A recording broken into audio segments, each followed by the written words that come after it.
Bingo. There you go. We're live, man, with David Goose. How's it going? Contest caller. Do you do any guiding?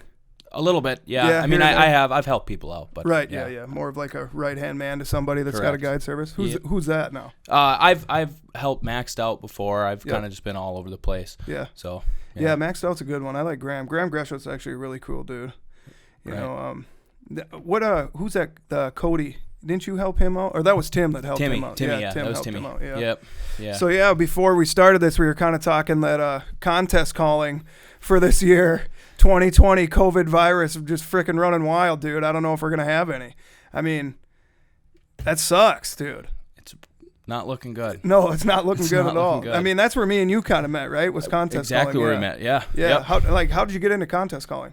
Well, really, obviously I was a goose hunter, Right. and I got a Molkier EX Reflex a couple years before I started contest calling at Game Fair, and Right. started ripping on that, and got the Bad Grammar DVDs. Yep. Annoyed my neighbors until they moved. Till they moved. Yeah, they put their house up for sale not too long ago. But Nice. and I started listening to routines. Yeah. You know, and you know, I listen to your routines all the time. I listen to Jordan. Really anybody that blew a contest routine, I would listen to, and just got the inspiration from there and kept practicing. And then Lucas was kind of, you remember Lucas Adamski? Yep. He's like, David, you're coming with, like you're gonna go. Where was your first contest? My first contest was Rogers. Oh yeah, in Kansas dude. City. Yeah, so you were chasing that first place spot for a while at Rogers Sporting Goods in Lincoln, Liberty, Missouri. Missouri. Yeah. I remember that. I remember you would text me every now and then, like, "Hey, how's this routine sound and stuff?" And I love helping people out, so I was like, "Dude, it sounds awesome, you know. But do this, do that, you know. Try to hide those breaths. That hiding the breath thing's like hard. People don't understand what I mean. Right. You know, you don't want to have those check geese in there and stuff like that. And I remember, didn't you? You went there the one year, and didn't you take like second place or something like Fourth. that? I took fourth in the novice. Yep, in the novice. And I was hooked at that point. I'm like, this is what I want to do. Yep. So then I practiced even more, you know. Yeah, of course. And so then I went to Game Fair and got my butt kicked by you guys. I think you won it that year. Yeah, I might have. I don't remember. And so really just put the time in, and then me and you ended up flying out to Indiana. Yep, I remember after that. So that was would have been my third contest.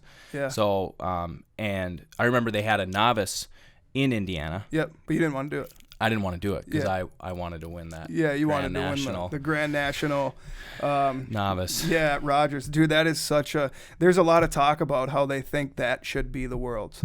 You know, that should be the World Goose Calling Championship because there's way more callers from all over the place. It's kind of like a mutual thing, you know? Right. And it's at like a good time, too, in the summer. There's no hunting seasons going on or any of that, you know? So a lot of people can come. Like, during Worlds, it's like the middle of our hunting season. Exactly. Like the best. When the migrators are there, the wind's getting cold, there's frost, geese are super hungry, cornfields are cut, and it's like, how am I going to leave town and potentially lose thousands of dollars from going there and spending money on flights and hotels, or I could stay back and guide and have phenomenal hunting and make a couple thousand. Right. You know There's what I mean? that, and not to mention, you know, you're used to calling a geese, so you're calling fast and doing this, and you're not even close to in contest shape. No, you know? Exactly. My call's tuned a lot lighter, and like you don't blow the same call in a contest that you do on the field. Do you? No, I don't either.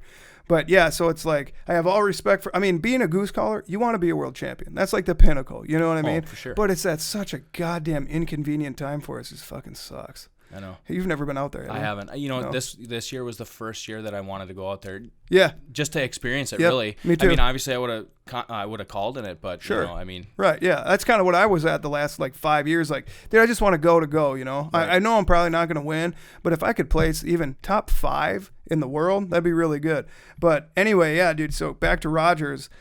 So many more people go to that one, and so many higher level callers all kind of meet in the middle there that they think that should be the world, and I kind of agree with them. I think it'd be super awesome. But well, it's in the middle of the country too. Right, exactly. Yeah. You know, it's like a 8-hour drive for everybody. You know. Right. But so tell me, you practiced. How long did you practice for that first novice win?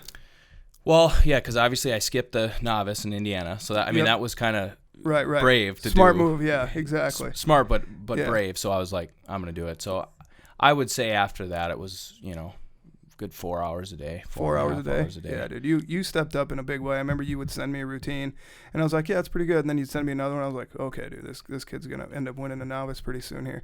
And now the reason why, can you tell people why you didn't do that, doing that novice, like what the rules are for contest calling? Right. So in contest calling, you have two major brackets, I guess you could say. You have the novice class, and you have the open class. Yep. And the novice class is for somebody that has not won a goose calling contest before. Right. That's where you compete. Yep. And most of them still compete in the opens too. Right. But once you win a novice, you're done. You're done. Yep. You're noviced or whatever you want to call it. Yep. So you're done. Yep. And I obviously had competed in the Grand National Novice in Missouri, and so I was like, next year I'm going to be back. Right. I'm gonna get it. The trophy's sweet for that contest too. Don't even get me started. So I was like, I'm going to do that, and we were there, and I remember Kyle Jones was like, he's like, kind of this is brave of you, man. Yeah, like, right. You're putting a lot of money on this contest, and so I was like, yeah, and so then went down there and got the job done. Yeah, absolutely. It was awesome. I think I won. I won by the same amount that Bobby Heim did the year before too. Oh, really? Yeah. Nice, dude. Like 6 points, I think. Oh yeah, good for you. That was a big contest too. It was. There was how many people were in that one? There was over 15 novice, wasn't there? There was like 18. Yeah. There's a lot of guys that do that stuff, dude. It's crazy. What's up, guys? If you want to see the full video, there's a link in the description below. Or go and visit www.theroosttv.com. We have full duck and goose hunts. We have full podcasts. We have how-to calling. We have how-to decoy spreads and much, much more. Theroosttv.com. Waterfall hunting 24/7.